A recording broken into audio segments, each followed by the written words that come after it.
Chicago, what the heck is happening in your city? Chicago, what is going on in the city of Chicago? Hey, remember when Brandon Johnson said that it was just a large gathering over in Chicago? He said, don't call these teens a mob. Do not say that they're violent. They're just misunderstood, and it's just a large gathering that went haywire. Meanwhile, they was stepping on people's cars, pushing people's windshields, twerking on the top of the cars, letting the whole top cave in on the car, not caring, tearing up buildings, throwing rocks through stuff, disturbing the peace all night long. Mamas don't care where they babies at. Babies is out here walking around with Pampers on. Who knows? He said, but this is just a large gathering. Well, guess what? That term caught on in Chicago. That term caught on in Chicago. Large gathering. Guess what? They're saying that large groups and large gatherings decided to take over the South Loop over the weekend. Check it out. Now to a breaking news update. A violent night in the South Loop as two teenagers were shot, one of them fatally. A large group flooded the area near Roosevelt and Canal. CBS 2's Sade Gray has the latest details from that chaotic scene. A homicide investigation is now underway after police found two teens shot in this area. One of those teens died. A neighboring business says last night's shooting has left his employees shaken up. Enough is enough. We need to do something about it, and somebody needs to do something about it fast. Fed up of a reoccurring thing we've seen time and time again.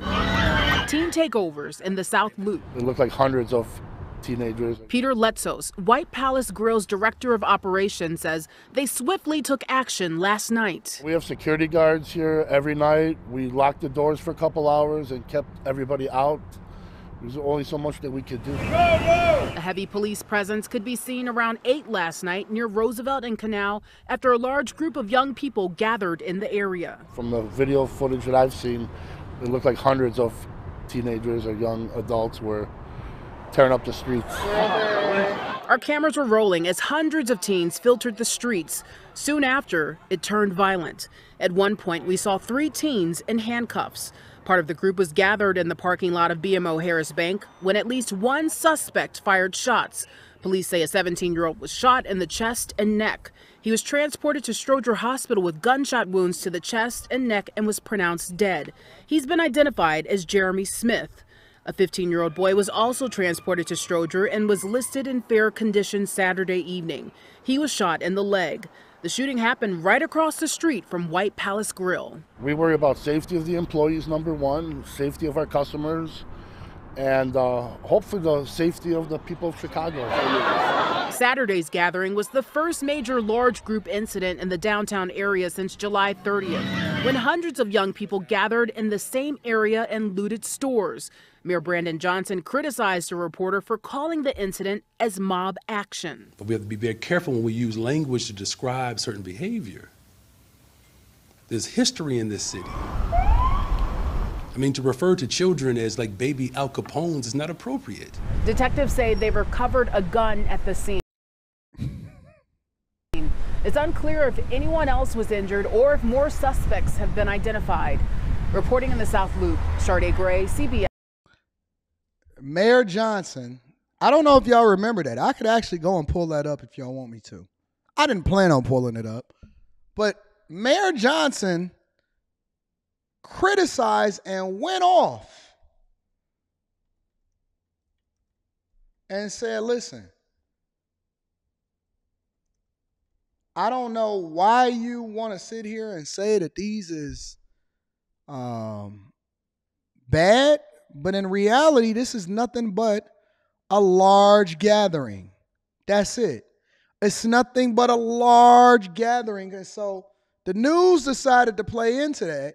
And they said, okay, well, this is not a teen takeover. This is not a mob. This is not any of that. This is just a large gathering. Also at 4:30, Chicago Mayor Brandon. I'm going to take y'all back to when he first started addressing this. In the exact same spot. Nevertheless, this is not new. This is the exact same spot that they've been largely gathering in order to make sure that they take over their whole city with no parental supervision, no police presence, everybody just locking their door. Police is running around chasing everybody because they don't want to get sued. They got to make sure that they cuff them very, very lightly because they don't want to offend them. And Mayor Brandon Johnson addresses it as a large gathering. We're not talking about mob actions. I didn't say that. Hold on a second, okay? Respectfully, these large gatherings, just hold on a second, y'all. I promise you, we have time to talk. It's important that we speak of these dynamics in an appropriate way. This is not to obfuscate what is actually taking place. This was the Now, I remember back then I said, well, I don't really know what obfuscate means. So let me make sure that I understand it. O-B-F-U-S-C-A-T-E.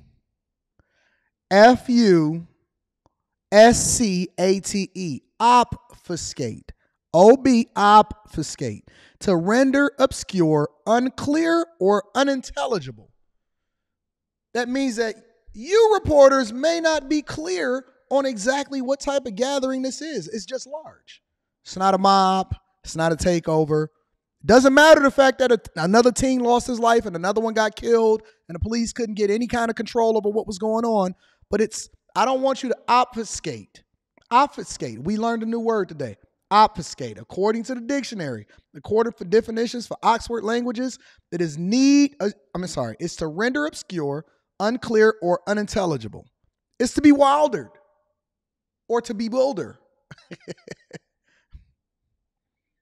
It is more likely to obfuscate people than to enlighten them. Now, I don't want y'all to obfuscate of what's going on here. I'm going to enlighten you.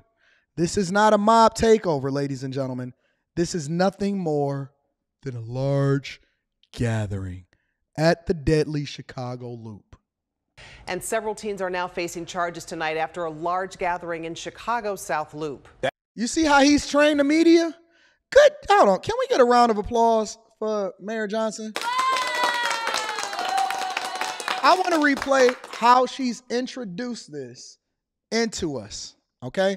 I just want to replay it. I want you to help me I want to help you to understand why it's important for us to communicate clearly exactly what this is. The media has been trained by Brandon Johnson in Chicago to address this accordingly.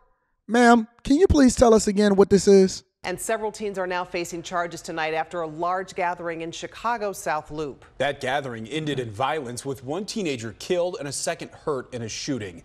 The majority of the charges include disorderly and reckless conduct in connection to the gathering. Here's Kate Kogirid with details. We have to get people to understand and respect life. To take someone's life is something that, it's a major thing, and it's unfortunate that happened. Tonight, city leaders are working to find solutions to prevent large violent gatherings that have repeatedly taken place in downtown Chicago. We definitely need to have necessary enforcement, but we also have to have activities for young people to do in their respective communities so that they don't feel the need to come downtown to do those types of things.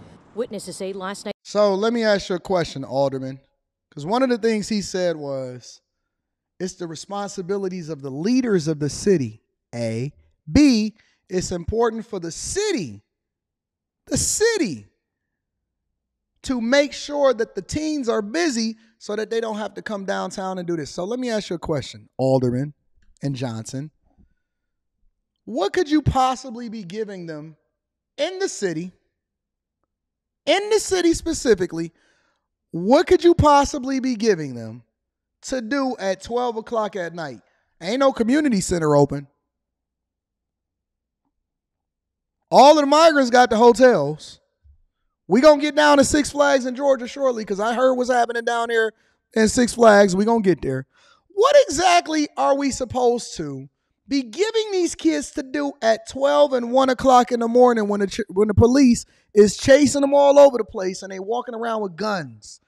Exactly how should we solve this? Because I think that the culture is trash.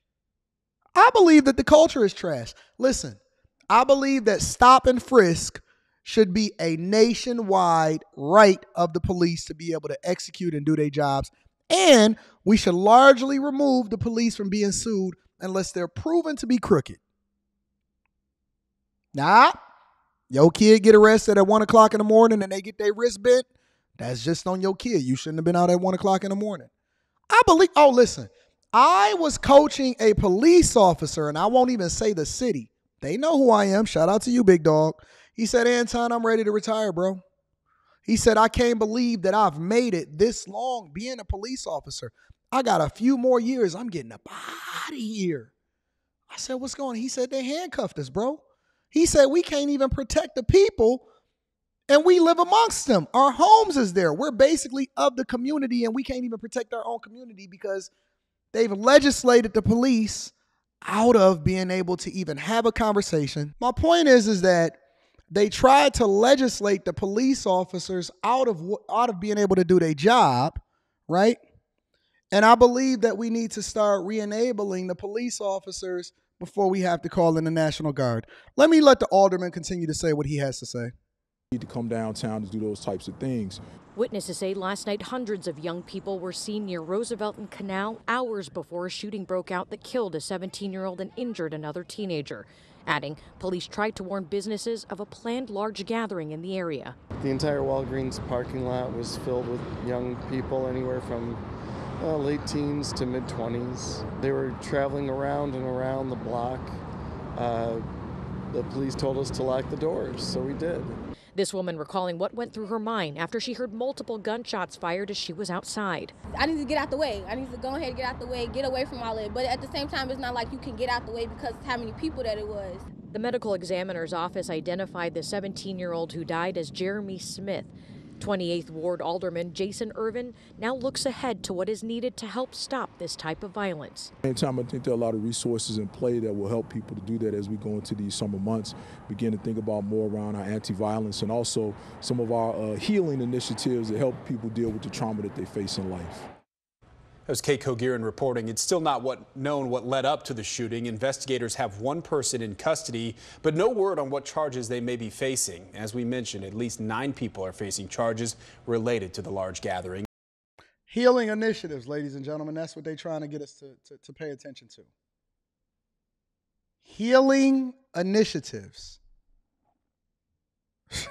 Healing initiatives.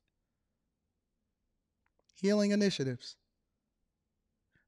And you know, the worst part about this whole thing is that it's not even a summertime yet. Summertime shy is different. Listen, pray for your loved ones. Have a conversation with them. Try to help them to understand that they need to be safe over in Chicago because summertime shy is different. It's a completely different conversation. All right?